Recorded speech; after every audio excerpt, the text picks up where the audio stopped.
como decía ese simpático separador, un programa de gente bien, estamos comunicados con un tipo bien, con el señor Hernán Brienza. ¡Vamos, Brienza! ¡Vamos, Hernán! Compañero, que además no solo que Brienza es un compañero, es un tipo serio, es un tipo grosso, sino que nos está haciendo está haciendo un esfuerzo para salir acá con nosotros por teléfono, porque estabas en un espectáculo, Hernán, con 34 puñaladas. ¿Qué está pasando en el ámbito artístico de la ciudad de Buenos Aires? Hola, sabes que te escucho muy bajito. Ahora le ponemos gas. No, te preguntaba y te agradecía. Ahora te escucho, bárbaro. Bien, te agradecía que acabas de cantar con 34 puñaladas. ¿De qué se trata eso? Sí, tenemos un disco que se llama Cielos de Sangre y Vidas de Amor, que son canciones federales que hicimos, un disco que hicimos hace 2 años con textos de mis libros del Loco Dorrego y Valientes. Sí. Y cantamos el cancionero federal del siglo XIX. Y bueno, creo que ustedes están haciendo algo parecido, así que les tiramos la propuesta de hacer una fecha conjunta al guitarrista, creo. Muy bien, buenísimo. Bueno. En diciembre cerramos el año haciendo los 2 espectáculos en algún lugar. Estaría bueno. Mirá, porque vos cantás El Sol de 25 y otros, ¿no? Sí, sin saber esta cuestión, siempre me cayeron muy graciosos. por ahí no por cuestiones tan profundas como por ahí las que ahora tengo un poco más de profundidad en esos temas, pero de hace mucho tiempo me caían muy graciosos los tangos, esas milongas y esos tangos viejos de Blomberg y Maciel. Sí, eso cantamos nosotros. También. Claro, viste que la China de la Mazorca, sí. todas esas cosas que a la chica la mata el mazorquero. Sí, no, son terribles. Se matan entre todos. Bueno, esa es la que vas a tocar el sábado, la que tocas con Lele, claro. Nosotros cantamos alrededor de 13, 14 canciones y hay por lo menos 25 asesinatos. Es sangriento, es un espectáculo sangriento. Bueno, hablando de sangre, Brienza, ¿cómo te denominarías? ¿El escritor de puesto, el periodista de puesto? Yo juego con eso, que es lo que decía Marechal. Marechal decía que era el poeta de puesto, que después del 55 había un tirano de puesto y había un poeta de puesto. Bueno, yo juego con que hay un periodista de puesto, que soy el periodista de puesto. Somos varios, ¿no? Son varios, sí, son varios. Pero vos sos de los favoritos, también vos sos uno de los preferidos de los depositores. ¿Se dice depositor? Sí. ¿El tipo que depone? Sí, es verdad. ¿Cómo la venís pasando además de mal? Pero a mí yo también estuve proscripto hasta hace un par de semanas pero aprendí mucho. No sé si está bien decirlo de esta forma, pero entendí más cosas. No sé si a vos te pasó eso. No, yo obviamente he tenido años mejores, ¿no? Pero a mí lo que más me llama la atención, Carlos, y por ahí yo no, el fuego enemigo yo lo tenía acostumbrado. Conmigo ha sido muy duro en Radio Nacional, han sido muy duros Clarín, ha sido muy duro los medios semicómplices como América y esos programas de gritones. Por ahí el olvido y el ninguneo amigo es el que más lastima, porque uno no se imagina merecedor de ese ninguneo, ¿no? Si uno hizo todo lo que hizo y no hubiera tenido costo, no hubiera valido la pena lo que uno ha hecho. Ajá. Es decir, si todo lo que uno dijo en contra de los poderes reales de la Argentina, en contra de los grandes medios de comunicación, en contra de los grandes empresarios, no tiene su correlato de castigo por parte de esos sectores, nada de lo que dijimos hubiera sido tan importante. Cierto. Por lo tanto, no es eso lo que me preocupa, ¿no? Es casi un galardón. Que Clarín me haya dedicado varias páginas a matarme con nombre y apellido es casi un galardón. Digo, qué sé yo, que tengan que desfigurar mis ideas porque no las pueden contrarrestar argumentalmente, claro. Entonces tengan que sacarla de contexto y mentir y engañar a la gente con lo que yo digo, es casi un una medalla para mí. Tiene un reconocimiento a la labor. Sí, quizás hay otros olvidos que me parecen mucho más injustos, y que uno tiene que aprenderlo, tiene que elaborarlo y tiene que saber cuáles son las reglas de juego, ¿no? Parecía que la derrota trae esas cosas, ¿no? Sí, yo creo que son las reglas de juego, ¿no? Parecía que la derrota trae esas cosas, ¿no? Sí, yo creo que los desbandes no siempre hablan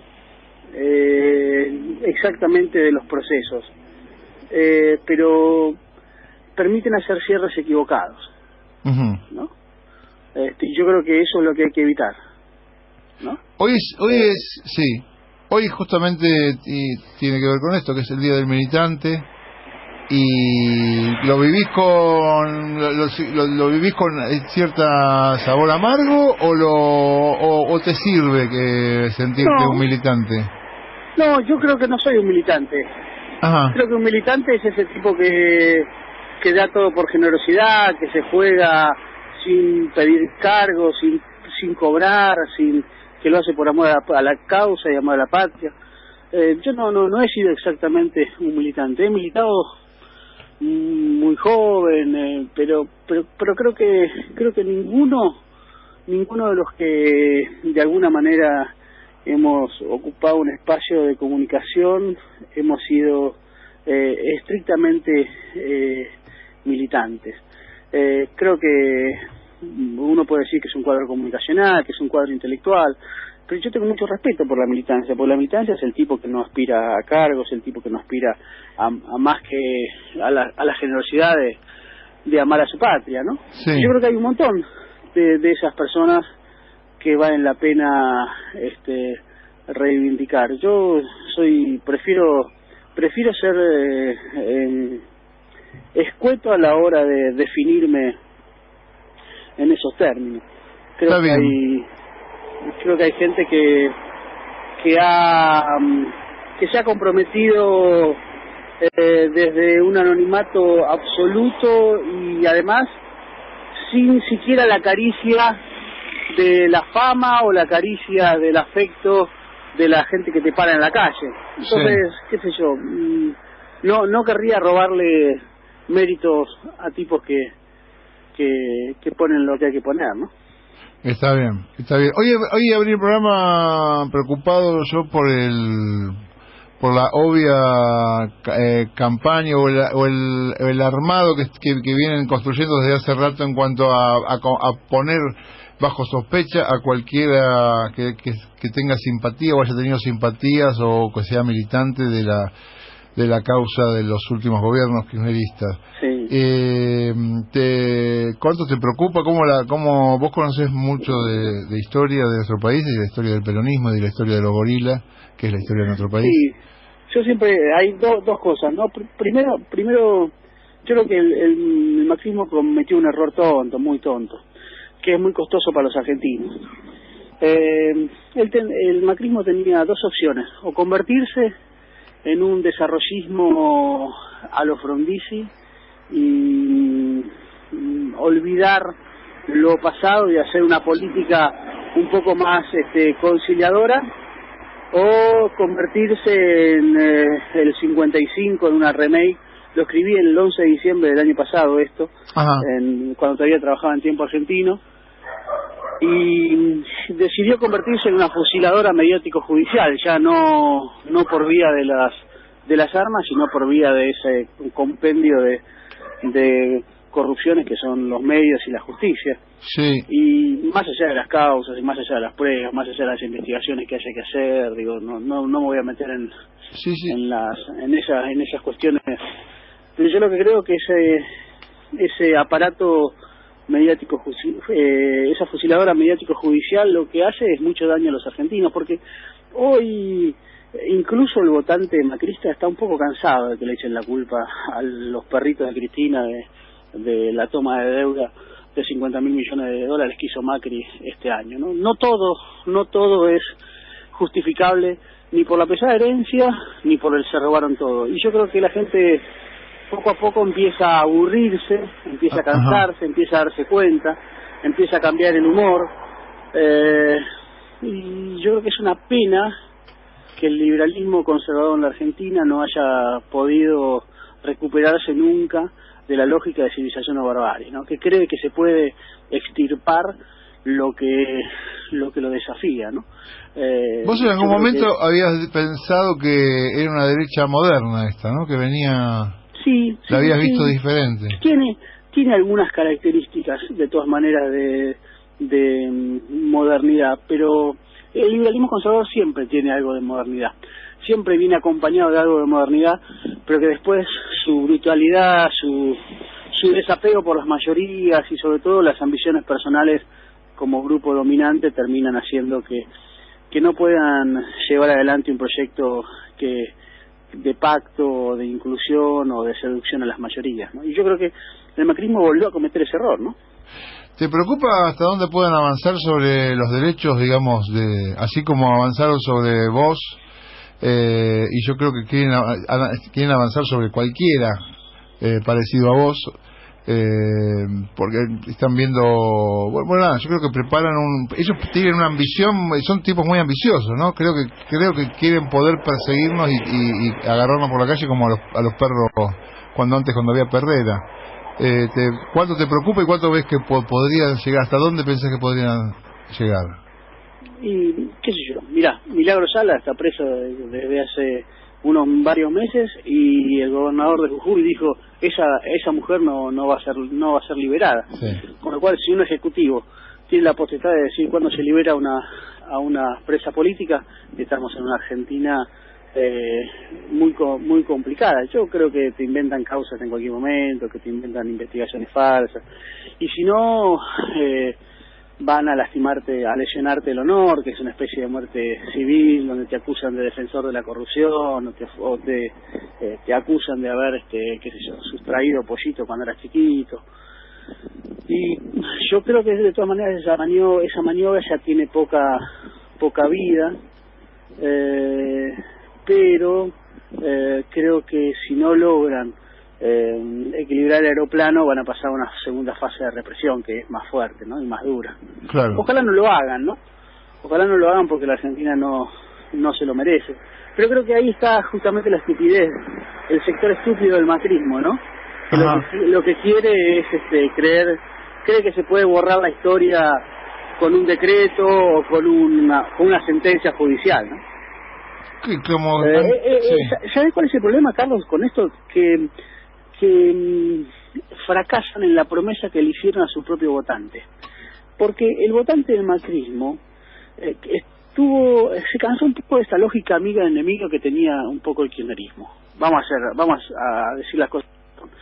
El kirchnerismo tuvo una lógica amigo-enemigo, sí. Tuvo una lógica que discutía con los medios, discutía con los poderes reales, discutía con muchos sectores, y mucha gente esa discusión no entendía. Si estábamos bien, ¿para qué discutir? Ajá. Si hace 12 años que estábamos creciendo, ¿para qué discutir? ¿Por qué no nos juntamos? Macri prometió esa juntada. Ajá. Y traicionó su propio electorado, aparte de su electorado, no el electorado más carriotista, más gorila, más sanguinario, sino el electorado de ese 15 o 20% que lo votó porque estaba un poco cansado de las peleas, que quería una cosa más tranquila. Sí, más amigable. Macri traicionó a esa parte del electorado. Y yo creo que hay una clave ahí. Yo creo que quien pueda recuperar esas promesas traicionadas del macrismo le va a volver a ofrecer a la sociedad argentina un producto político que sea consumible. Lo digo en términos mercantilistas para que se entienda bien, digamos. Sí. Está bien. Acá estoy con el profe, con Javier Romero, y quería charlar un cachito con vos también. ¿Gente decente no tienen? No, de eso ¿Cómo no. estás, Hernán? ¿Todo bien? ¿Qué haces, querido? ¿Cómo andas? Bien. Recién hablabas de que una de las cosas que te había sentido cierta desazón, etcétera, más por el tema del fuego amigo. Decías que los ataques del enemigo, bueno, son como previsible, ¿no? Sí. Bueno, a mí me pasó lo mismo cuando vi que estaba en el semáforo rojo de Clarín ahí, como que era lo peor que había pasado en el mundo y como se habrá pasado vos tantas veces y a Carlos. Parece como que, bueno, te va a pasar. Pero lo que más te hacía reflexionar era el tema del desbande y del fuego amigo. ¿Cómo estás leyendo en el terreno político eso, ¿no? Con lo que está pasando con el kirchnerismo y con todos aquellos que uno suponía como aliados y ahora parecen sentirse cómodos arrimándose un poco al poder. Sí, es raro, ¿no? Por ejemplo, se lo tengo que decir, este es el primer reportaje que me hace Radio del Plata en un año. Mira. Es raro. Bueno. A mí me llama la atención. Se los digo, porque ustedes ya que están ahí. Se lo nosotros, a ver. Hernán, ¿puedo decir que la cagué? No, Hernán, la verdad. Bueno, muchas gracias, Brienza. La verdad es que nunca nos dijeron nada acá en la radio, ¿eh? Ni a mí, ni acá, nada, ni a Carlos, nada. Jamás nos dijeron, a este le podés sacar, a este no, podés hablar de este tema, podés hablar del otro, no. Y decidimos llamarte porque nos parece, digamos... No, por eso te digo, no me imagino qué es lo que puede pasar, pero evidentemente algo pasa. Digo, en las 7:50 me llamaron una sola vez, Gigi Marciota. En los medios que pertenecen a... Nosotros por unos días no te vamos a volver a llamar igual. No, está claro, C5N, 360, 23, soy un desaparecido también de esos medios. Eso es lo que más me llama la atención. ¿Entendés? Y no estoy victimizándome, porque yo, la verdad, desde lo personal, estoy muy feliz por muchísimas razones, estoy muy contento con mi vida y estoy dando cursos de historia del pensamiento nacional y estoy escribiendo libros. Digo, yo estoy muy feliz, no lo digo del reclamo, lo digo de la sorpresa. Digo, ahora, ese desbande que es en algunos puntos político, yo creo que es preocupante en este sentido. ¿Cómo vuelven esos políticos que levantaron la mano raudamente para congraciarse con Mauricio Macri? Por mucho que hayan sido extorsionados, por mucho que hayan sido apretados, por mucho que hayan visto allí la posibilidad de congraciarse con el gobierno, digo, ¿cómo vuelven a hacer política? ¿Cómo miran a su electorado? Y en algún punto, a mí me parece que la lógica del busca traidor es la peor lógica posible en la política, pero sí creo que ahí hay una defraudación del voto popular, ¿no? Y yo creo, digo, cómo se vuelve eso a contener desde un sector kirchnerista o símil kirchnerista. ¿De qué manera se construye un discurso de moderación que incluya a aquellos que votaron, por ejemplo, el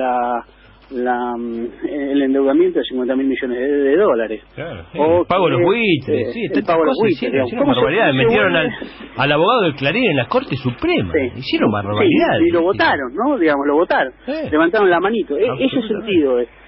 Yo creo que hay dos cosas ahí, hay dos procesos. Uno es el proceso de... ¿Viste los que se dan cuenta que los maltrataron durante mucho tiempo, pero justo cuando los demás pierden el poder? Claro, justo en ese antes momento. No se sentían maltratados. Se sintieron maltratados después de que perdiste el poder, ¿no? Eso es extraño, digamos.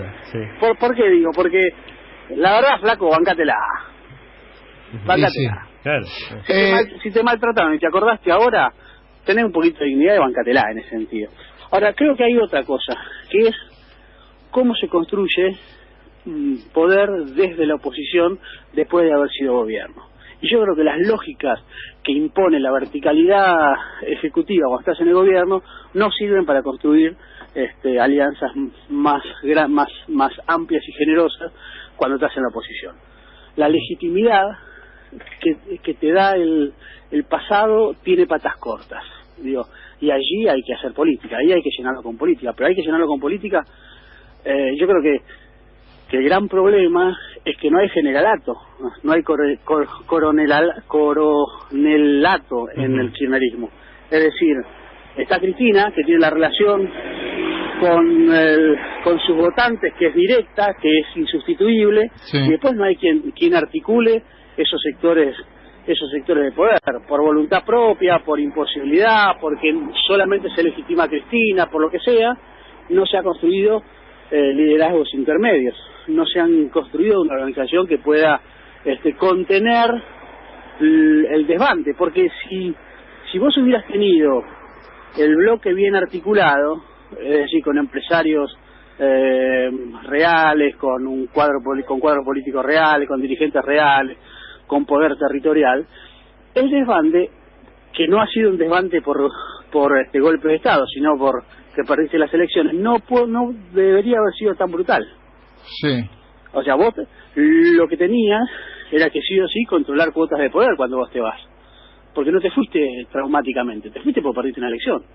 Sí. Es más, voy a ser absolutamente duro, perdiste porque dejaste de ser mayoría. Aunque sea matemáticamente, dejaste de ser mayoría. Sí. Entonces, como no es trauma, como a vos no te echaron, como a vos no te amenazaron con bombardear YPF, como a vos no te bajaron con un golpe de Estado, tendrías que haber, el desbande tendría que haber sido menos brutal, más contenido. Y yo creo que eso es lo que no ocurrió. Claro, vos te encontrás ahora con este conflicto.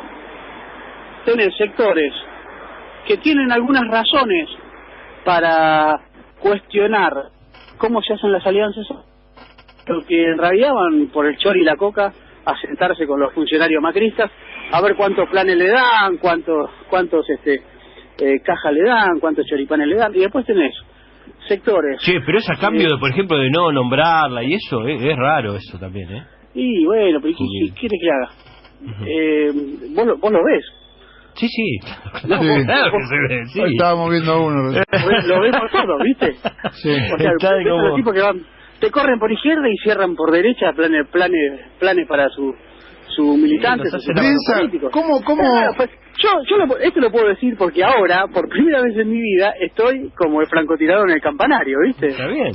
Sí. En algún momento me van a agarrar y me van a tirar con todo como me tiraron hace unos meses. Pero me parece, está bien, pero me parece que es el rol también que uno te adjudica a vos también, ¿no? O que nos adjudican algunos. Bueno, justamente yo eso quería no sé si la palabra es analogía, ¿cómo trasladás este análisis que acabas de hacer a los medios? ¿No? Vos decís el cuadro comunicacional, a vos no te llaman, porque yo también vuelvo a la radio hace 10 días, creo que hemos hecho 10 programas, y la verdad me pregunto, y yo veo que otros comunicadores que de los que se fueron, los que volvieron, los que quedaron, lo que quedó de aquella comunicación kirchnerista, digamos, hay como distintas reacciones, ¿no? Si bajamos los decibeles. Hoy yo abrí el programa diciendo no nos escondamos, porque si nos van a venir a cazar, lo peor que podemos hacer es comportarnos como presas. Pero algunos se empiezan a comportar de maneras extrañas y a lo mejor, la verdad que yo hago lo que puedo, digamos, ¿no? Pero me lo pregunto todas las noches. Y uno hace lo que puede. No, en el sentido de algo, ni siquiera uno hace lo que quiere, uno hace lo que puede con las herramientas que tiene. Pero qué habría, ¿cuál sería el habría? ¿Qué habría que hacer? Yo me pregunto qué habría que hacer. No me estoy lamentando por hacer lo que puedo. Digo, hago lo que me sale, pero me gustaría contar con una estrategia, digamos. Es que la estrategia no puede ser. A ver. La estrategia no la hace el soldado, la estrategia no la hace el teniente, la estrategia no la hace el coronel. El coronel lo que dice es recibe las órdenes del general y dice vamos para allá, vamos para acá, y articula con subordinación estratégica y autonomía táctica. Pero si vos no tenés, a vos no te pueden decir, che, vos patrulla perdida, hacé lo que quieras, y después pretender que uno tenga una táctica o una estrategia. Es imposible. Claro. Brienza, te mando un abrazo, gracias por atendernos en esta noche. Supongo que no me van a llamar nunca más, pero bueno. Probablemente jamás en la vida. Aunque sea, juntémonos a comer un asado o algo. Gracias por esta última comunicación. Gracias por todo. Qué bueno haberte conocido alguna vez. Un gusto, Brienza, te mandamos un beso grande. Abrazo, Hernán. Chao. Hernán Brienza. Si antes estábamos todos en cuero, ahora todos en cuero en Panamá, para estar a tono con los tiempos que nos corren.